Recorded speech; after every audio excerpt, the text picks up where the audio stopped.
Thank you for listening to Scandinavian Crimes Podcast. Be sure to check out the episode links and be part of our other social media platforms where you can leave a topic suggestion or even share some of your insights regarding the subject matter of the episode. We will always do our best to provide a well-researched episode, but sometimes due to limited access to information and translation issues, some information can be lost. It is therefore good to do your own research and get a deeper understanding of a case of your own interest. So with that all said, let us start today's episode.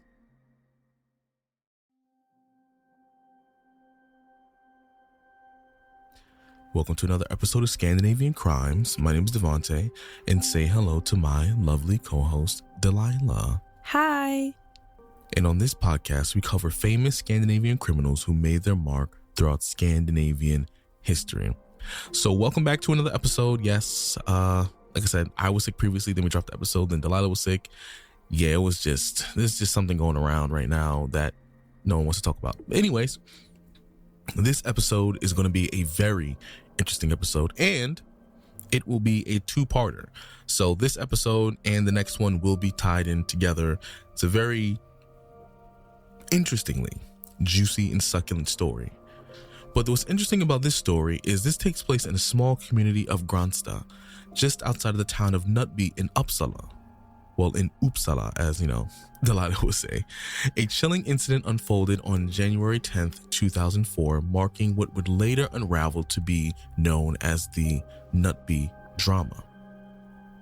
The people involved were all a part of the Pentecostal Philadelphia church congregation in Knutby. Little did they know their lives were about to be forever changed. Now, this story involves murder and also some of the most interesting stuff you've ever heard in terms of the aftermath of this captivating event. And this was a large event that caught the attention of many Swedish media from the very beginning and continued to dominate the headlines throughout the next 2 quarters of 2004. So sit back, relax, grab your tea, grab your coffee. You already know what to do because this story is about to, like I said, 2-parter. You know it's going to be good. So you already know what to do. And this is the story of the religious cult, the Knutby drama.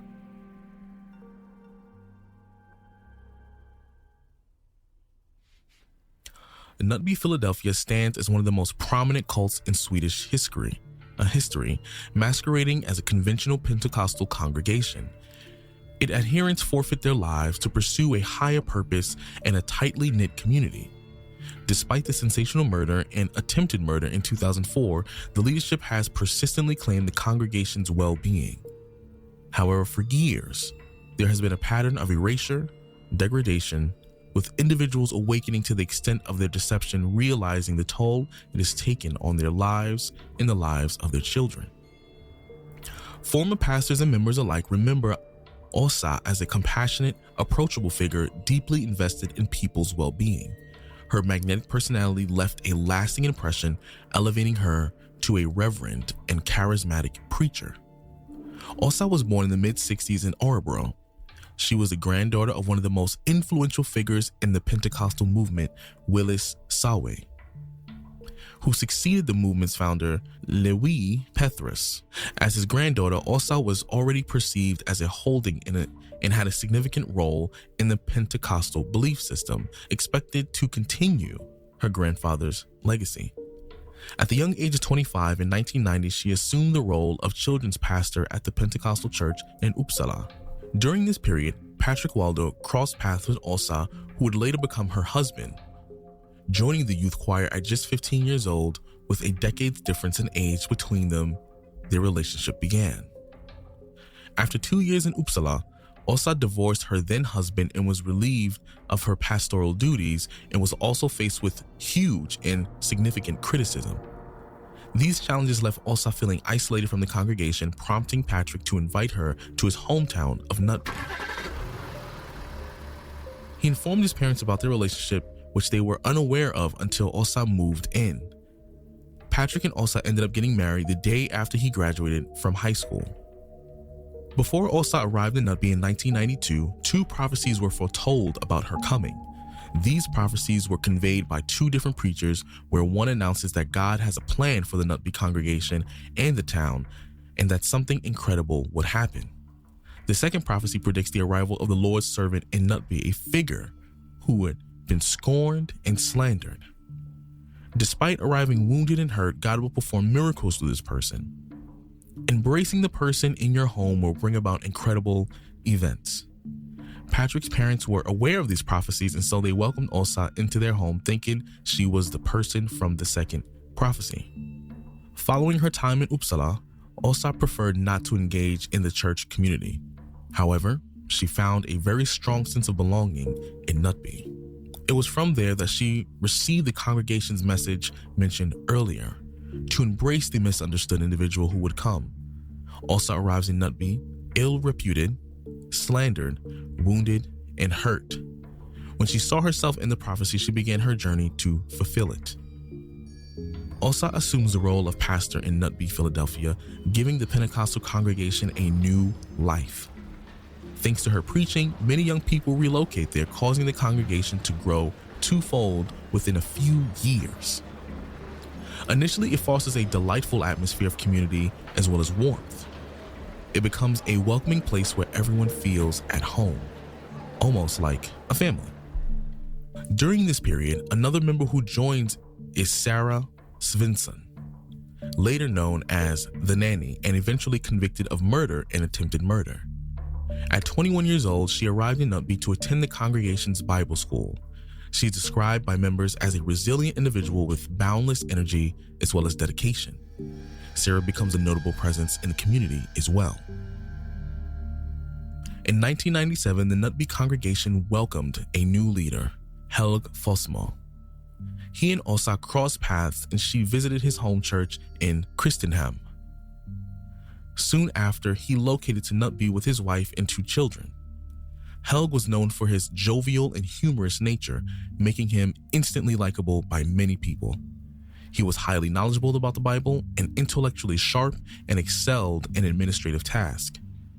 As strong and organized leader, he greatly contributed to the congregation as a whole. Upon Helge's arrival at the Knutby congregation, it was evident that Åsa and he shared a deep friendship, which gradually evolved into a strong professional bond. Åsa harbored ambitious plans to expand her influence, a vision that resonated with Helge. This eventually led to the ceremony. This ceremony played a crucial role in shaping the transformation and development of the Knutby congregation. In this ceremony, Åsa dons a ring and solemnly marries God, pledging her faithfulness. She ascended to the role of being heaven's queen, or in other words, Christ's bride. All the congregation members were expected to treat her as if she was sacred. Consequently, those who chose to follow her became even more deeply integrated into the community. Peter Gimbach, a senior pastor in Knutby, Philadelphia, grew increasingly skeptical and confided in Helge about his doubts. He argued that the concept of Åsa being the bride of Christ was not supported by the Bible, not even in the slightest. Helge suggested that they should test whether Åsa truly was Christ's bride before judging it. Upon hearing Peter's doubts, Åsa decided to confront him, attempting to manipulate him. She claimed that Peter's problem was that he was overthinking everything and advised him to rely on his heart rather than his intellect. She then presented Peter with a choice: obey God's will or leave the community. Reluctant to depart from the community of Knutby, Peter chose to remain, placing his trust in Åsa. Thus, Åsa's manipulation extended not only to Peter, but also the other leaders and members of the congregation as well. There was a prevailing pressure within the group to accept Åsa as the bride of Christ. Once some began to believe it, everyone felt compelled to follow suit to remain part of this tight-knit community. It was a form of spiritual coercion, when conformity was necessary to belong to the esteemed fellowship. Åsa now held a distinct role within the congregation, giving her a very high position in the hierarchy. She was designated to marry Jesus, granting her an exclusive status and setting her apart from everyone else. Members were tasked with attending to her needs as she prepped to meet Jesus. During this period, Helge and Åsa's interaction intensified. Their closeness began to raise eyebrows, particularly with Helene, Helge's wife. In 1999, Helene had given birth to their 3rd child. She yearned for more of Helge's time and the presence within their family. Helene found it distressing that Helg seemed more devoted to Åsa than their own family. This frustrated Åsa greatly. From her perspective, Helene would stand in the way of God's work and that she was selfish, her goal being to keep Helg to herself and hinder him from accomplishing God's wonders. It was during this time that Helg began to share dreams he had of other members. The dreams consisted of Helene meeting her end and that Helg was sensed that her death would be near. Then one fateful day, it happened. Helene passed away. Helg's frantic call to Peter screaming about her death, and later a swarm of police officers was at the Fossmo household. On December 18th, 1999, Helene was discovered lifeless in the family bathtub. It was initially deemed an accidental drowning, but with further examination, it was revealed that Helene had a severe temporal head injury. Furthermore, she showed high level of toxic substances, dextropropoxyphen, commonly found in painkillers, which matched Helg's medication. However, despite these findings, the investigation was closed and everything was deemed as an accident. For the congregation, Helene's demise was seen as a battle against evil. It was important for God's work to continue, with Helg's role in God's plan and Åsa being Christ's bride. Any distractions for them would be seen as a setback in the fight against evil, refusing to let the devil win. They believed Helene had found solace with God and felt that they should move on with a quick and unconventional mourning period. When Helg was able to predict Helene's death, it served as evidence that Helg was very close to God.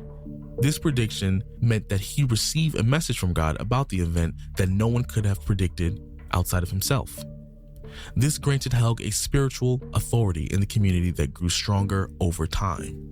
Following Helene's passing, discussions about heaven unfolded, portraying it as a homeland in a paradise where death was perceived very unnaturally.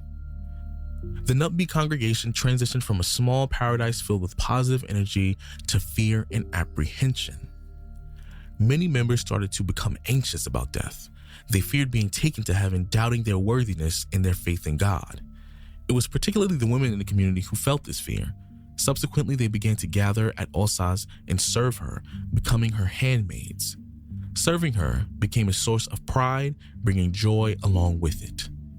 The congregation members anticipated Åsa's union with Jesus. When nothing transpired, thoughts arose that God would call Åsa to heaven. In other words, she would go to her death. This realization dawned around the spring of 2000. Subsequently, many members gathered each evening to pray for Åsa's death. Åsa learned of these prayers in the autumn of 2001, 1.5 years later, when Helg revealed the congregation's intentions. While congregation members didn't view it negatively, Åsa found it very unsettling. This realization that the prospect of her death carried weight of sanctity. This frightened and shocked Åsa. To die was not something she wanted. Sharing her feelings with the members only brought them joy as they realized she now understood their nightly prayers. As everyone around her celebrated the idea of her death, she felt increasingly isolated. Consequently, she hesitated to oppose what she believed to be God's will. As time passed, the intensity of these feelings grew. Despite the congregation still maintaining its warmth and sense of community, it was now intertwined with more pronounced criticism. This led many to question whether they were right or wrong. Being deemed right meant gaining approval from Åsa, signifying one's allegiance to God. Conversely, if one lacked Åsa's approval, they were deemed wrong. However, what was considered right one day could easily be deemed wrong the next, as Åsa's sentiments dictated it. Once someone was labeled as wrong, word spread throughout the congregation, leading to ostracization, mistreatment, and a shift in how they were perceived in the community. The members who were deemed wrong experienced distress, fear, as well as divine rejection from God and Jesus. Consequently, the once positive atmosphere of the congregation rapidly turned into a toxic and destructive environment. Being labeled as wrong could occur at any moment, leaving individuals uncertain about their actions and how to rectify their standing. Many who found themselves in this situation resorted to actions they believe would help them regain acceptance, driven by fear of divine expulsion. Both men and women, even children and teenagers within the congregation, are starting to be deemed wrong, but women face particularly harsh criticisms. During this time, members face negative criticism regarding their appearance. The reason women were criticized was because Åsa perceived a rebellion that needed to be quelled. Åsa was fixated on the notion of a female uprising against her. She referred to it as an anti-bride spirit filled with hatred and jealousy towards her. Hence, these considered the most problematic were gathered in a house known as the Cow Team. The Cow Team convened weekly under the leadership of Pastor Emma Gembach, wife of Peter. Emma received directives from Åsa on how to manage the team, and much of the focus centered on the team's treatment of Åsa. Emma would then report back to Åsa on a weekly basis. Helg becomes senior pastor and becomes even more indispensable to Åsa. It's also when he marries Åsa's younger sister, Alexandra. Barely a year after his wife's passing, according to some members, Helg had begun a relationship with Alexandra before Helene's death, a claim that Helg vehemently denies. Sarah the nanny was early on made to feel inadequate and deemed to be wrong. Soon after relocating to Knutby, she married a member of the congregation. However, this marriage ended when Sarah and Helg's relationship began to develop. By spring 2001, Sarah noticed Helg's increasing interest in her. He sought to establish a friendship and spend more time together. Their connection deepened, leading to their relationship evolving into one of love. Helg then manipulated Sarah by giving her spiritual justifications for their romantic involvement. That was an acceptable behavior from God, according to him. They eventually engaged in sexual relationship by April or May of the same year. However, Helg was still married to Alexandra, yet according to Sarah, Helg insisted that it wasn't a matter of infidelity. Their intimacy was framed as an act of obedience to God. This strained Sarah and Alexandra's relationship significantly. However, believing it to be God's will, they reluctantly accepted the situation and maintained this perceived harmony between them. One day, Helg tells Sarah that he feels ill, attributing to the spiritual struggle, and insists on having her by his side. His wife relocated to the guest room to accommodate Sarah moving into his bedroom. For approximately 8 months, Sarah remained with Helg day and night, fostering a deep bond between them. Åsa, who opposes the relationship, accuses Sarah of being wrong. Åsa completely resents Sarah, portraying her as the embodiment of the anti-bride spirit due to the love triangle involving Helg and Alexandra. Sarah became the embodiment of evil, and this led to the other members being prohibited from associating with Sarah. She becomes isolated from the community, and fearing that she has fallen out of favor with God and Christ's bride, and she became even more reliant on Helg. Sarah endured this treatment for 2 years, constantly being ostracized and belittled. From being Helg's beloved, she was once reduced to his servant, and eventually Helg even told her she was his slave, devoid of any right to her own life due to her supposed grave sins. Yet in his mercy, Helg allowed her to be his slave, portraying himself as this benevolent figure. With this relentless brainwashing, Sarah lived under Helg's control. Early in their relationship, Helg asked Sarah if she could murder if God commanded it. This question resurfaced repeatedly, and over time she understood that Helg pertained to his wife Alexandra. After spending a few years with Helg, Sarah then started contemplating the idea of killing Alexandra in hopes of finding favor with God. During this period, Helg begins yet another relationship, this time with a neighbor's wife. He convinces Sarah that the husband of his neighbor's mistress must die. Then in the fall of 2003, Sarah started receiving anonymous text messages detailing what she must do to attain forgiveness from God. She shows these messages to Helg, and he interprets them as instructions from someone receiving divine messages urging her to commit murder. On the night of November 8, 2003, Sarah strikes Alexandra in the head with a hammer. She had been instructed to deliver a precise blow to the temple, but failed, and Alexandra managed to wrest the hammer from her. The incident is not reported to the police, of course, but the leadership of the congregation decides that Sarah should be sent away from Knutby. She then travels back home to Småland. Helg keeps in touch with her, and the text messages continue to arrive anonymously as well. Helg is very clear about what he wants Sarah to do. He awaited the change that God had determined would lead to Alexandra's death.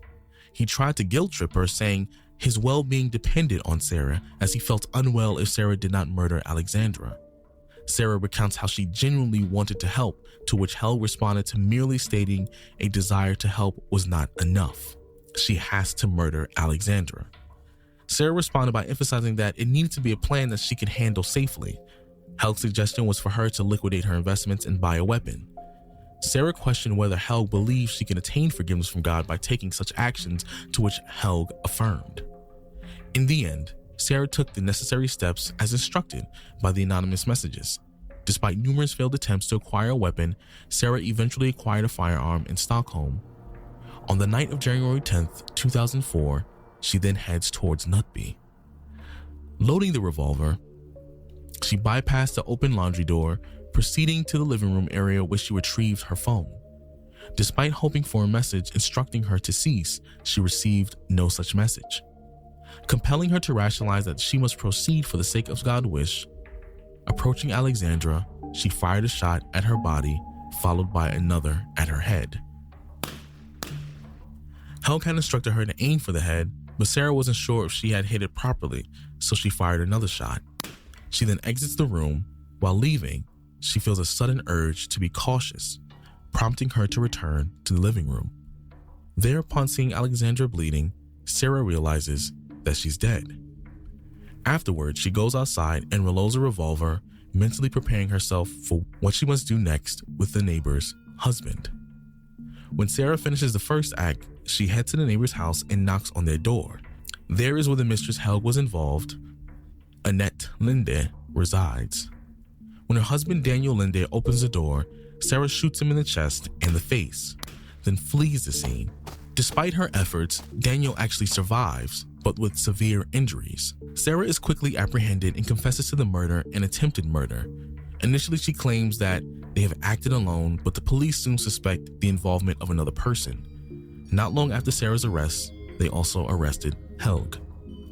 Sarah is charged with murder and attempted murder, and Helg is charged with incitement. Additionally, he faces accusations regarding the murder of his wife, Helene, who was discovered dead in the family's bathtub 5 years prior. However, Helg is later acquitted of these allegations related to Helene's death.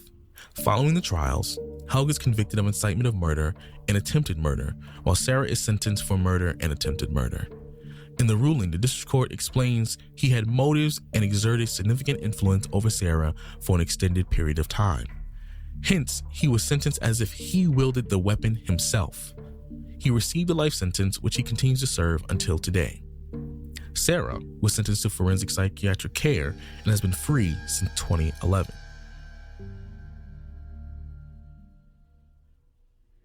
So before we start the discussion, I wanted to say some things about the names. It was a bit hard to find and know their names at first because most of it has been censored. So I'm using mostly the names that was available on the internet, and it's usually their old names, but as I've understood it, today they've changed their names or last names or first names. But we're using consistently the same type of names that we started with in this part 1, and we'll continue to use it on the second part as well. Okay, so there's a couple of things that I want to discuss about in this part here, and I want to start off with the Bride of Christ. So the concept of the Bride of Christ actually originates from the Song of Solomon in the Bible, and it is mostly about the intimate relationship between a man and a woman, but traditionally it symbolized the Christian church. So it actually has nothing to do with woman marrying the Christ or, stuff like that at all. So what's interesting in the Philadelphia church or congregation is this new interpretation of it, and also granting was a significant authority and spiritual authority, and their obsession of her being this holy person. And I also think it stems from her past and what she have achieved and who she was, from for example, the prophecy of Knutby, where they should welcome somebody who's been outcasted, and also her being the granddaughter of Willis Säve.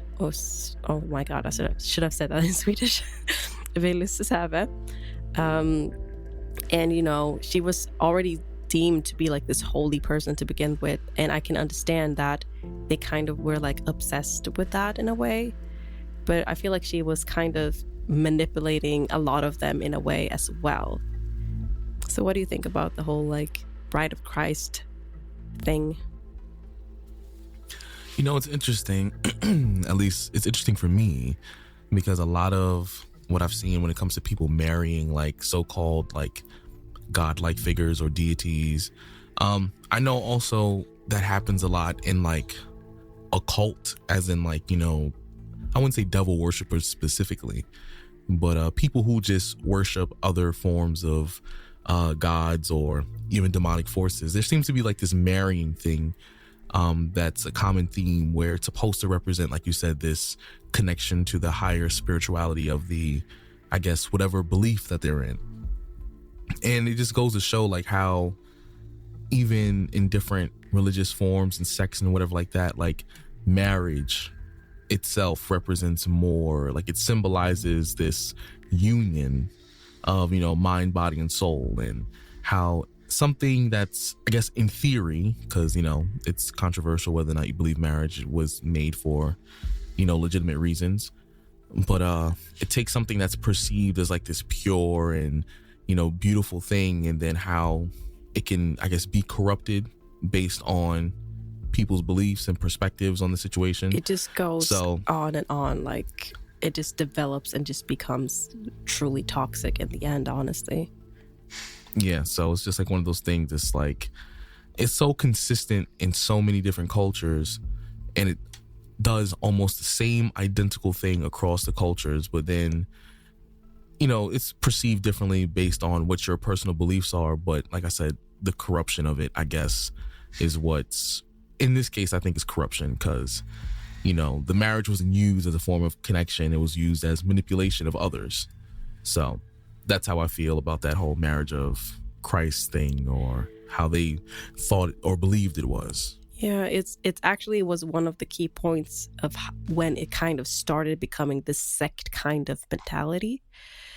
But the thing that Åsa says is that from her viewpoint, everybody was very like, yeah, oh my God, you're the Christ bride. That's so, it makes sense. And like everybody was like supporting her and affirming her and giving her this like verification that she is. And she's using that as an argument, as like, everybody accepted me, so nobody denied me of being this. And what's interesting with that, what's making it complicated, is because people were afraid to go against it in a way, to question God and God's will and desires for her or Åsa to be the Christ bride. And people who questioned it was like deemed, you know, not good in that way, or wrong. And I think this complicated the situation even more in a way, because everybody was like egging each other in an unhealthy, toxic way. So she thought everybody verified her, but people were kind of also afraid to not verify her in a way. So, and something that psychiatrists and psychologist experts say regarding this whole incident, like, is how the cult kind of kept going in this like creating a cycle of fear and punishment, and like making it difficult for people to realize these small changes and also leave when they seeing this. Like the members like experience a sense of euphoria and like happiness in the beginning, and then drawing deeper and deeper into the group and the tactics and the love bombing, and they just kind of ended up isolating themselves, and just a lot of self-doubt. And I think that's a very like interesting thing. I will say this as well, the point that you brought up, like the love bombing. Some people may find this very controversial, what I'm about to say, so don't take it a certain kind of way. I was born and raised in church, so I'm applying this to even my own life and things I've experienced. But love bombing is very common through a lot of religions. More specifically, in my opinion, I think, like, you know, Christianity, where a lot of it is Like, oh no, you'll get such rewards or such love when you show how dedicated you are, and if you don't do that, then you don't get the respect you deserve just for being, a person. But then when you do something that's deemed acceptable in the eyes of the church, then it's just like, oh my gosh, you're so amazing, blah blah blah. Then it makes you feel good. Especially the church is, and I say this, because this is what the church is supposed to be for, but the church is filled with people looking for purpose, and there's nothing wrong with that inherently. As humans, we're all looking for purpose, looking to figure out what we want to do in life. But then unfortunately, you have situations like this where sometimes the church can be ran by people who are manipulative, and they use people's kind of feeling of being lost or misplaced or betrayed in some cases, and they turn it against them to get the things that they want, which is not even what happened. That is what happened in this story, where, Asa, she herself was someone who was... Please say Osa. Osa. Thank you. Like I said, reading that, it does not look like that would translate. I know. But anyways, Osa. That sounds like an African word, actually. Osa. Okay, continue. Yeah. But she herself was rejected and then went somewhere else and then basically did the very thing that rejected her. It's like a bully, someone who got bullied becoming the bully. Yeah. And that's what kind of happens, unfortunately, sometimes in church, where, there's a lot of interesting things when it comes to religion. A lot of it is manipulation. Nothing wrong with religion in itself, the core principles of it. But when human beings get a hold of it, it's like it can turn into something like this, a good example of this is the cow team, for example. They kind of created this like cow team of them being wrong, and they have to prove themselves, and it's just like a repeating cycle thing. Yeah, super toxic, very toxic, and it just sucks. It's scary. It ruins their lives. Like, this went on for years. Yeah, it's always when I hear stories like this, I always think of just church in general, where it's just a very disappointing thing. But something that a former member said that I thought was interesting is that it doesn't always, it didn't root from specifically the church per se, or it was rooted from misogyny from both Åsa and Helge. And I thought it was a really interesting thing. I was like, oh, that, it could be because Åsa was so obsessed with this whole anti-bride thing and people being jealous of the females being jealous, and also Helge just, doing what he was doing, very manipulative and calculative of murdering, using the women for his gain in a way, and also and I feel like he has some what's it called, psychopathic traits where he just kind of seemed to be this good guy and kind of just did what he did. I will say he's more narcissistic than he registered more as narcissistic, where he was out for his own self-interest. But yeah, I say that's anything like this is, like I said, it's like remembering everything from the church. But I do believe that there was severe misogyny and all that stuff taking place, especially back in the time period. Women couldn't step out of line no matter what point in time in their life they were in. So I can only imagine being in a religious cult, which it still did stem from this like I said, Christianity kind of based belief system. And as we know, even today, a lot of I would say, I forget what they call it now, or I'm gonna say Orthodox Jews, and that's not what I'm talking about. I'm talking about I forgot what we call it. We call certain Christians who are very extreme. I forgot the name of it completely. You just mean extremists? No. There's a specific term we have for Christians who are Catholics. Really? I don't know. No.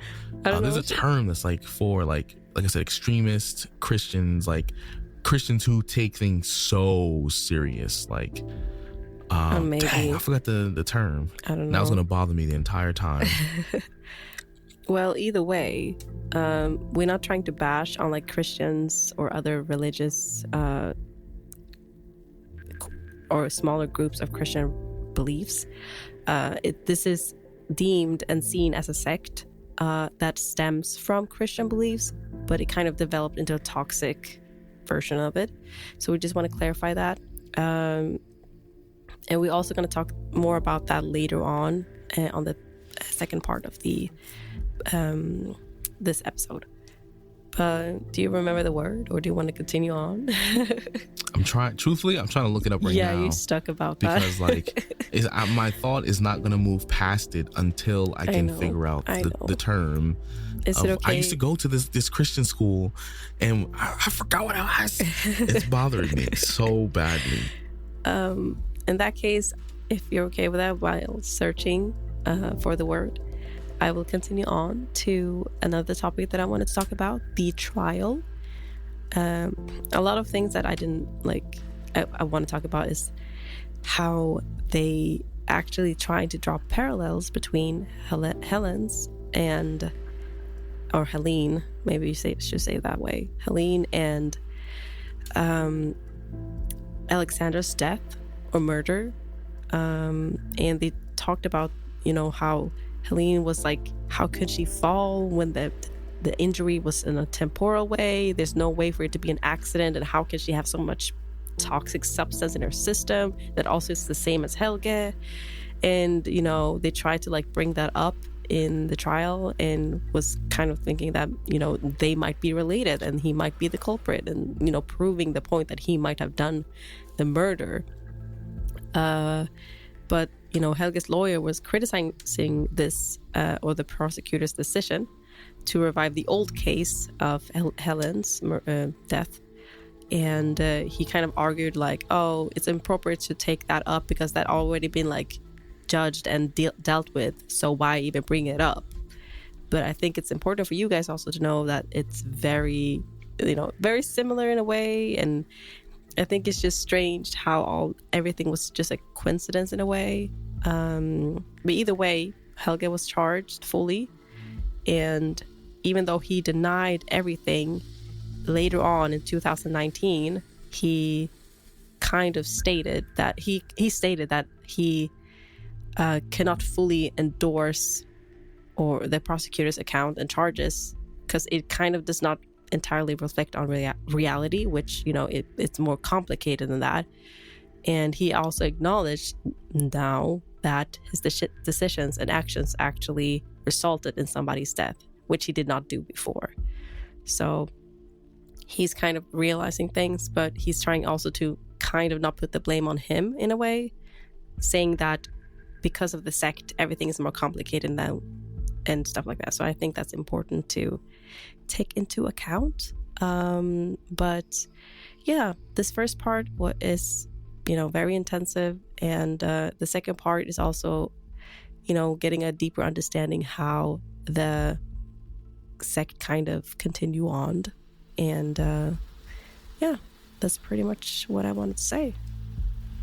Yeah, I've been spending this entire time trying to find the term. And I don't know if it's Eastern Orthodox or it's something Orthodox, but basically my train of thought is... Is it a group of people or is it just the term to use for... It's a term to use where a group of people, it's a sect of Christianity where we consider them extremists, where Mormons? When you're in church... No, when they're in church... when you're in church, for example, I went to this Christian school when I was younger and I hated this Christian school. This was 3rd or 4th grade. Basically, when you're in church, women had absolutely no power. They would shame you if your body type was different because, my sister went to the school and they used to give her a hard time for just being herself. And they wouldn't when, especially black kids, would have let's say their hair was a fro, which is my natural state of hair, when my hair just grows out my head. They didn't like that either. They were oh, you have to have a dark Caesar. Your hairline couldn't be too close to your ears. They had this perfect cookie cutter definition of what a Christian man and woman's supposed to be like. No matter what, the woman is supposed to forgive her husband, tolerate so much from the husband. They're the back in the 1920s I think of the or most something? extreme they still exist today because I went to that school when I was in 3rd or 4th grade, and I think that school is still around. But oh my God. Yeah. That's so horrible. Sorry. Even though I won't be able to figure out the term, you probably, not somebody in this episode. listening could be like, I know the term. Say it. Probably. You're probably gonna know after we stop recording. Right. That's pretty much what's going to happen. I'm going to stop recording them. I'm going to be halfway, like, on my way to sleep, and I'm going to be like, I remember. They're going to add it afterwards, probably. We'll see. But, it's one of those cases where, like, these sects tend to branch off from these extremist groups because they're so caught up in whatever they're trying to preach that they just get twisted and corrupted. And it's not even a state of opinion at this point. It's a very common thing with these extremist sects of Christianity, or most religions easily evolve into something like this, where it becomes a cult. And I'm just drawing parallels how crazy it is, like how extremism often can lead to some of the most outrageous things that take place in history, rather than, if it was just simply, hey, I believe in something, but it isn't everything that I am. And, you can chill out about it. It's not that big of a deal. So it's interesting to see, like, once again, extremism evolving into basically an occult. I'm not saying an occult, into a cult. So that was the point I was trying to make, basically, but my brain would not let me get past that one section. It's okay. I get it. It happens to me multiple times. You guys probably heard it triple the amount of times it happened to you, so. Either way, I think that's kind of everything that we wanted to discuss about this first part. Yeah. If you don't have anything else to say, Devante? Do I have anything else to say about this? In general, I'm probably going to end up giving the same advice in the next episode as well. But look, there's nothing wrong with going to church, seeking belonging, togetherness, community. There's nothing wrong with it inherently. But even though it's easier said than done, even if you feel like you don't know who you are, if you don't have a sense of self, try your best to always be inquisitive in terms of, the things that people say or ask you to do. And even if you don't know who you are or what you want to do in life, at least know what you believe in terms of your morals. If you don't have a sense of identity, at least understand what you won't do for someone else. Because I feel like at least that'll save you from situations like this where it's hard to do that because they just will destroy you in small portions until you can't even... you won't get consumed by somebody else. And they will... This kind of sounds a little crazy, but you get my point. They won't fill you up with what they want, versus if you have enough of yourself just to know what you won't do, then you can prevent yourself from being in situations like this. Because even though it took place in the 60s, right? And eat it up. Yeah, it took place in the 60s, right? Mm-hmm. Yeah, and even though this is the 60s. No. Stuff Sorry, like this. I thought you said no. This is actually very recent. It just got judged and everything was done in 2020. Well, I'm talking about the initial. It started in the 1990s, I think, but it kind of continued on until 2018. Okay, well. But we'll know more about that later, so I'm not gonna spoil anything. I would say either way, just try and just be mindful, be inquisitive, and basically just pay attention. And if someone treats you with love and then all of a sudden wants you to do this random stuff, it's okay. Now I lost my train of thought because you distracted me. What? You blaming me? You did the gestures and my brain was just like, yeet. So because we have to end this episode. You act like I can't cut things out, You can't. What are you doing? Only 24 you minutes. Always We've had longer discussions in this. 5 minutes more or 10 minutes more. And I'm like, we're done. But we never said we were ending the episode. You just asked me if I had anything else to say. Yeah, and I didn't think you would add anything. I just asked for courtesy. So is that my fault because you... It's a Swedish thing. Anyways, let's continue on. I don't want to participate anymore. Goodbye. Let's continue on to the food part. I like to have soup and tea because my throat is still recovering. I would like to have a podcast partner who wouldn't betray me. Oh my God. Okay. And backstab me. I'm horrible. Anyways, food-wise, I had a little papadilla and some wings with the nice side of backstabbing. Okay. Mm-hmm. So the tomato sauce is blood or something. Essentially. Okay. Much love to you, Devante, and to everybody else who's listening. Thank you for coming to this podcast. Why am I saying this? Because apparently, what I have to say doesn't matter. So, Please, no, stop. Okay, please, just. Anyways, I hope you guys enjoyed today's episode. Let us know how you feel about this case, as part 2 will be next week. And forgive us once again. I know I was sick before, then we did the episode, then Delila got sick, so forgive us. But next week will be another episode in part 2. We'll get into more juicy, succulent details, because this is not over. So be sure to tune in next week, and we'll see you then, my friends. Yes, we will. Peace out. Bye.